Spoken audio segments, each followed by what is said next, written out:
അസ്സലാമലൈക്കും. ഹദ്രമാന ഇവിടെ നല്ല കഥ അറിയുമ്പോഴാണ് എൻ്റെ ഒരു ഉറക്കം. എണീക്കടാ. എനിക്കെന്റെ കഥന്റെ പേരറിയോ? ഇല്ല, ഞാൻ പറഞ്ഞുതരാം. ആത്മാർത്ഥതയുടെ വില. ഒരിക്കലും ഒരു വലിയ നാട്ടില് മൊയ്തു എന്നൊരു പെയിന്റർ ഉണ്ടായിരുന്നു.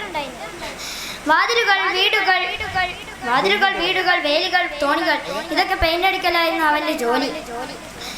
ഒരിക്കലും ഒരു നാട്ടിൽ വലിയൊരു പണക്കാരൻ വ്യാപാരി വന്നു. വ്യാപാരിന്റെ പ്ലാൻ എന്താ അറിയോ? 4-5 ദിവസം ഇങ്ങനെ കറങ്ങുക. അങ്ങനെ വ്യാപാരി ഉണ്ടല്ലോ നമ്മളെ മൊയ്തുവിനെ തന്നെ എന്തിന്? പെയിന്റ് അടിക്കാൻ. ഇങ്ങനെ മൊയ്തു ഇങ്ങനെ നടന്നു പോവാണ്. എവിടേക്ക്? വ്യാപാരിന്റെ പെരേക്ക്. പോണ വഴിക്കാണ് നമ്മളെ മൊയ്തുവിന്റെ കൂട്ടുകാരൻ ബാപ്പുട്ടിനുണ്ട്. ബാപ്പുട്ടി ചോദിച്ചു, അല്ല മൊയ്തുവാ എവിടേക്കാണ്? വ്യാപാരിന്റെ പെരേക്കാ? അതെ, വ്യാപാരിന്റെ പെരേക്ക് തന്നെ. എന്നാ വ്യാപാരിനോട് 5 സ്വർണ്ണാണയം ചോദിച്ചോ. എന്ത്? 5 സ്വർണ്ണാണയോ? 5 സ്വർണ്ണാണയം ഞാൻ തരായിട്ട് ആരോട് ചോദിച്ചിട്ടുമില്ല, നീ ചോദിക്കാൻ പോണില്ല. അങ്ങനെ ബാപ്പുട്ടിനോട് സലാം പറഞ്ഞിട്ട് മൊയ്തു ഇങ്ങനെ പോയി വ്യാപാരിന്റെ പെരന്റെ മുന്നിലെത്തി. മൊയ്തു അന്തം പൊട്ട് കുന്തം പോലെ. കുത്തുമിനാറ് പോലത്തെ ഒരു പൊരയാണ്. അങ്ങനെ ഗേറ്റ് കടന്ന് ഉള്ളിലോട്ട് കയറിയപ്പോ വ്യാപാരി പുറത്തിറങ്ങി. ഇച്ചാണ് മൊയ്തു? അതെ, ഞാൻ തന്നെ മൊയ്തു. മൊയ്തു ചോദിച്ചു, എവിടെയാണ് പെയിന്റ് അടിക്കേണ്ടത്? വ്യാപാരി പറഞ്ഞു, എന്റെ ഒരു തോണിക്ക് പെയിന്റ് അടിക്കേണ്ടതുണ്ട്. എന്റെ തോണിക്ക് പെയിന്റ് അടിക്കാൻ എത്ര പൈസ വേണ്ടി വരും? 4 സ്വർണ്ണാണയം മതി. അതേ ഉള്ളൂ, എന്നാ പിടിച്ചോ. അങ്ങനെ മൊയ്തു ഓടിച്ചെന്നു. എവിടേക്ക്?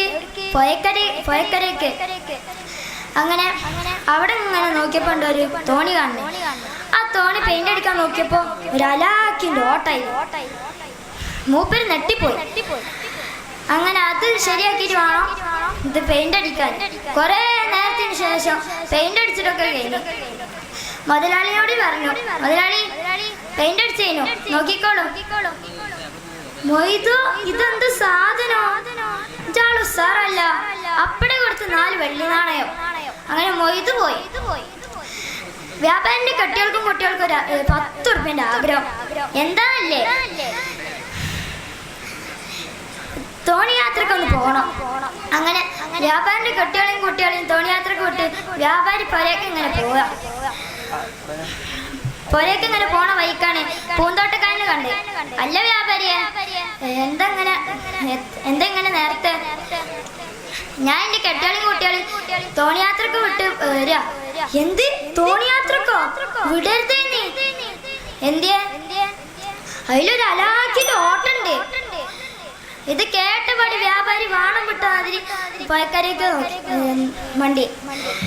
അവിടെ കുറെ നേരം നോക്കി, ആരും കണ്ടില്ല. വ്യാപാരി കുറെ കരഞ്ഞു. ഉത്സവ കുട്ടികളെ ഒരുപാട് കരഞ്ഞു.